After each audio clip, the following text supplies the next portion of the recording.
Hello दोस्तों, आपका स्वागत है एक बार फिर से हमारे चैनल पर। आज हम बात करते हैं इलेक्ट्रिक डायपोल की, यानी कि वैद्युत द्विध्रुव की। तो स्टार्ट करते हैं अपने वीडियो को और जानते हैं इलेक्ट्रिक डायपोल यानी कि वैद्युत द्विध्रुव क्या है। तो यदि आपने अभी तक चैनल को सब्सक्राइब नहीं किया तो कृपया सब्सक्राइब करें और बेल आइकन को ऑन कर दें। तो चलते हैं स्टार्ट।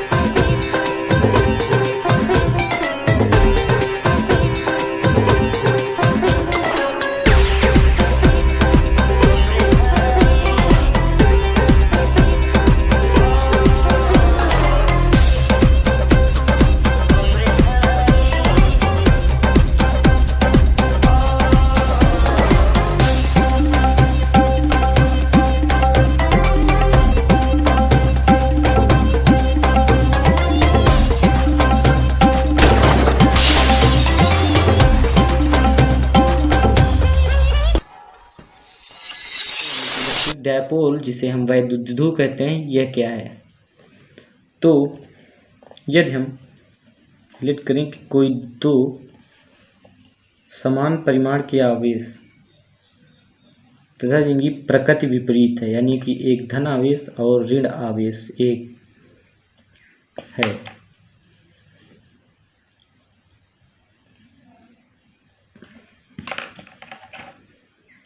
यह हमारा -q से +q, इनके परिमाण समान हैं लेकिन इनके जो चिन्ह हैं वह विपरीत है। परिमाण का यहाँ अर्थ है कोएफिशिएंट से, यानी कि गुणांक से। इनकी जो बीच वैद्युत द्विध्रुव के दो आवेशों के बीच की जो दूरी होती है वह हमारी होती है 2L। इसे हम सामान्य भाषा में D भी कह सकते हैं। इसके बाद यदि हम यानी कि अल्प दूरी पर स्थित दो समान परिमाण एवं विपरीत प्रकृति के आवेशों के निकाय को हम वैद्युत द्विध्रुव कहते हैं। एक बार फिर से, अल्प दूरी पर स्थित दो समान परिमाण एवं विपरीत प्रकृति के आवेश के निकाय को हम वैद्युत द्विध्रुव कहते हैं। अब यदि हम वैद्युत द्विध्रुव को उसी अक्ष में आगे की ओर इस प्रकार से बढ़ाएं जैसा कि आप वीडियो में देख रहे हैं, तो इसे हम द्विध्रुव का अक्ष कहते हैं, जिसे हम अक्ष भी कह सकते हैं।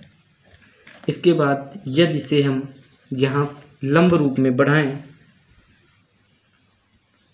इस प्रकार से आप वीडियो में देख सकते हैं, इस प्रकार से बढ़ाएं तो इसे हम निरक्ष कहते हैं।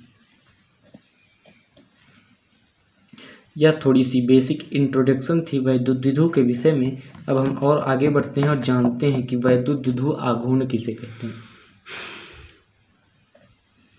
तो वैद्युत द्विध्रुव आघूर्ण सिर्फ थोड़ा सा वैद्युत द्विध्रुव का अंतर रूप है। तो वैद्युत द्विध्रुव हम आशा करते हैं कि आप समझ चुके होंगे। इसके बाद बात करते हैं द्विध्रुव आघूर्ण की। तो द्विध्रुव आघूर्ण वैद्युत द्विध्रुव की शक्ति को व्यक्त करता है।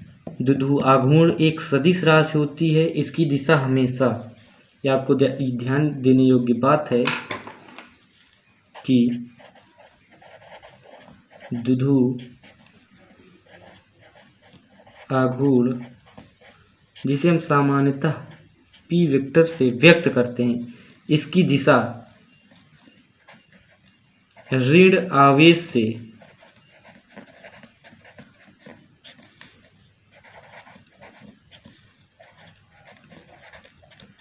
धन आवेश की ओर होती है। अब इसकी परिभाषा की बात कर लेते हैं। तो वैद्युत द्विध्रुव के किसी एक आवेश के परिमाण, यानी कि Q या Q, इनमें से किसी एक आवेश के परिमाण तथा दोनों आवेशों यानी कि धनावेश और ऋणावेशों के बीच की दूरी के गुणनफल को हम वैद्युत द्विध्रुव आघूर्ण कहते हैं। यानी कि इसे हम P से व्यक्त करते हैं। इसका फार्मूला डिराइव करें तो वेक्टर P बराबर यहाँ से हमारा 2L इंटू Q, तथा इसे एक और रूप D इंटू Q, चूँकि D बराबर 2L यहाँ पर हमने मान रखा है। तो एक बार फिर से, वैद्युत द्विध्रुव के किसी एक आवेश के परिमाण एवं इसकी प्रभावकारी लंबाई के गुणनफल को वैद्युत आघूर्ण कहते हैं। यहाँ पर P वेक्टर बराबर Q2L इंटू Q इसका फार्मूला होता है। इसके बाद मात्रक की बात कर लेते हैं। तो इसका SI मात्रक जो है यहाँ पर Q यह आवेश है, इसका मात्रक कूलाम, और L यह लंबाई है, इसका मात्रक मीटर होता है, इसलिए इसका मात्रक कूलाम मीटर। तथा अन्य मात्रक की बात करें तो इसका अन्य मात्रक डेबाई होता है। अब बात कर लेते हैं डेबाई की। तो एक डेबाई बराबर होता है 3.3 इंटू 10⁻⁻30 कूलाम मीटर। यानी कि यदि एक डेबाई दिया जाए तो हम उसे 3.3 इंटू 10⁻⁻30 से गुणा कर कूलाम मीटर में परिवर्तित कर सकते हैं। इसके बाद बात करते हैं डायमेंशन यानी विमा की। तो इसकी विमा देखिए, यहाँ पर Q है और यहाँ पर L है। लंबाई की विमा हम सभी जानते हैं कि L होती है और Q यानी कि आवेश की विमा 80 होती है। तो यहाँ सामान्यतः है, यहाँ डायमेंशन की बात कर लेते हैं। यहाँ इसकी विमा m⁻0, क्योंकि यहाँ पर कोई भी द्रव्यमान या मास की बात नहीं की गई है, L1 T1 और एक और राशि A1 होगी। इसके बाद बात करते हैं वैद्युत विधु के कारण तीव्रता एवं विभव में संबंध की। तो वैद्युत विधु के कारण विद्युत क्षेत्र की तीव्रता एवं जो विभव होते हैं, अब हम उनकी बात करते हैं। तो यहाँ पर सबसे पहले हम एक फिगर फिर से वैद्युत विधु को ड्रा कर लेते हैं, जिनमें से -Q और +Q आवेश है, इनके बीच की दूरी लेट कर लेते हैं। यहाँ पर D है सामान्यता व्यक्त करने के लिए, और यदि हम इसे आगे इस प्रकार से बढ़ाएं तो यह इसकी अच्छी स्थिति हुई। क्योंकि हम पहले बात कर चुके हैं अच्छी स्थिति और निरक्षी स्थिति आखिरकार क्या है। अब बात करेंगे वैद्युत विधु के कारण अच्छी स्थिति, यानी इससे यहाँ पर जाने में किया गया वैद्युत क्षेत्र की तीव्रता कितनी होगी। तो बात करते हैं अच्छी स्थिति में वैद्युत क्षेत्र की तीव्रता की। तो वैद्युत क्षेत्र की अच्छी स्थिति में तीव्रता की बात करें तो यहाँ पर हम सीधा फार्मूला ड्राइव कर लिखते हैं कि E अच्छी स्थिति में जो होता है वह होता है 1/4 पाई एप्सिलॉन नॉट। क्योंकि यह निर्वात में तीव्रता है, इसलिए यहाँ पर हम 1/4 पाई एप्सिलॉन नॉट का उपयोग कर रहे हैं। इसके बाद 2p/r⁵।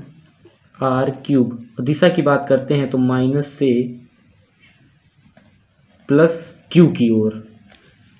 देख लीजिए यहाँ पर E अच्छी स्थिति में 1/4 पाई एप्सिलॉन नॉट 2p/r³ होगा। इसके बाद बात करते हैं निरक्षीय स्थिति की। हमने आपको निरक्षीय स्थिति पे भी ऊपर अवगत करा चुके हैं एक बार। आप एक बार स्क्रीन में ऊपर जाकर देख लीजिए यहाँ पर ये देखिए, हमने निरक्ष की भी बात की थी। अब यहाँ पर एक निरक्ष ड्रा करते हैं।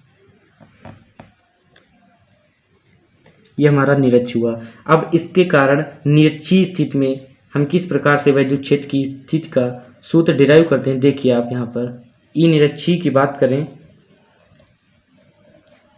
तो यहाँ पर E निरक्षीय आप 1/4 pi epsilon not into p/r³। इसकी दिशा की बात करें तो इसकी दिशा अपोजिट होती है Q से -Q की ओर।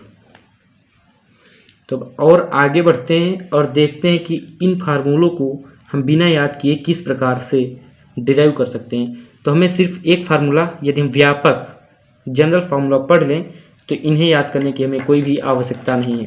तो बात करते हैं E के व्यापक फार्मूला की। तो E व्यापक की बात करते हैं तो E व्यापक बराबर होता है 1/4 pi epsilon not into p/r³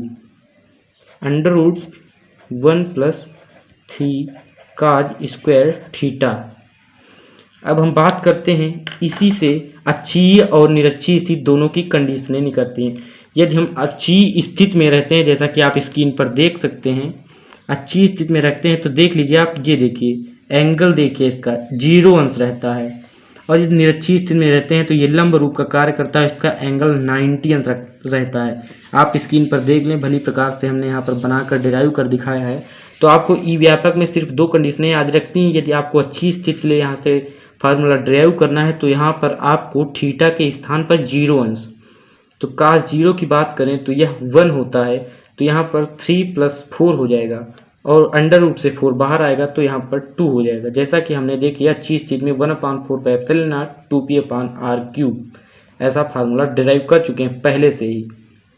इसके बाद बात करते हैं निरक्षीय स्थिति में, तो हमें थीटा के स्थान पर 90 अंश पुट करना है। तो देखते हैं कि हम जब 90 अंश पुट करते हैं तो cos थीटा 0 हो जाता है और अंडर रूट 1 जब रूट से बाहर आता है तो सिर्फ 1 रहता है। और यहाँ पर हमने यही फार्मूला निरक्षीय स्थिति के लिए भी फाइंड किया है कि 1/4 p/r³। देखिए हमने कितनी भली प्रकार से बहुत ही आसान तरीके से इन्हें लर्न कर लिया। इसके बाद बात करते हैं दुधु को घुमाने में किए गए कार्य की। तो यदि किसी दुधु को हम एक समान वैद्युत क्षेत्र में पुट कर दें, रख दें, तो क्या होगा देखिए आप इस फिगर के माध्यम से। हम आपको फिगर भी डिराइव कर दिखा देना चाहते हैं। लेट करते हैं कोई एक समान वैद्युत क्षेत्र है, एक समान वैद्युत क्षेत्र, ये कोई एक समान वैद्युत क्षेत्र है। यदि हम कोई वैद्युत दुधु इस प्रकार से यहाँ पर पुट करते हैं जो कि -q और +q है, यदि हम इसको थोड़ा सा मोमेंट कराकर यहाँ पर ले आएँ तो -q यहाँ पे और +q यहाँ पे आ जाएगा। ये देखिए हमने ये मोमेंट, इतनी मोमेंट कराई है, ये देखिए। तो अब क्या होगा, तो लेट कर लेते हैं कि यह एंगल θ2 है, ये जो एंगल है इसे हम θ2 लेट करते हैं और ये जो एंगल है इसे हम θ1 लेट कर लेते हैं। अब बात करते हैं दुधु को यदि हम यहाँ से इस स्थिति से इस स्थिति पर लाए हैं तो इसको घुमाने में किया गया कार्य कितना होगा। ये देखिए हमने यहाँ पे सीधा सूत्र डिराइव कर लिया है, W p cos θ और -cos θ2। किताबों में अन्य सूत्र एक मिलता है देखने को, यानी कि W = Pe1 - cos θ। यदि हम यहाँ पर θ1 जो कि घुमाए गए कोण है इसे 0 अंश लें तो cos θ1 यहाँ पर 0 अंश पुट करेंगे तो इसका मान 1 हो जाएगा और ये फार्मूला में डिराइव हो जाएगा। तो दोस्तों आशा करता हूँ कि आप वीडियो आपको समझ में आएगा। तो चलते हैं, वीडियो आज का एंड करते हैं। यदि आपने हमारा चैनल सब्सक्राइब नहीं किया है तो प्लीज़ सब्सक्राइब करें और किसी भी टॉपिक की समस्या के लिए विदाउट हेजिटेशन हमें कमेंट करें। तो थैंक्स फॉर वॉचिंग।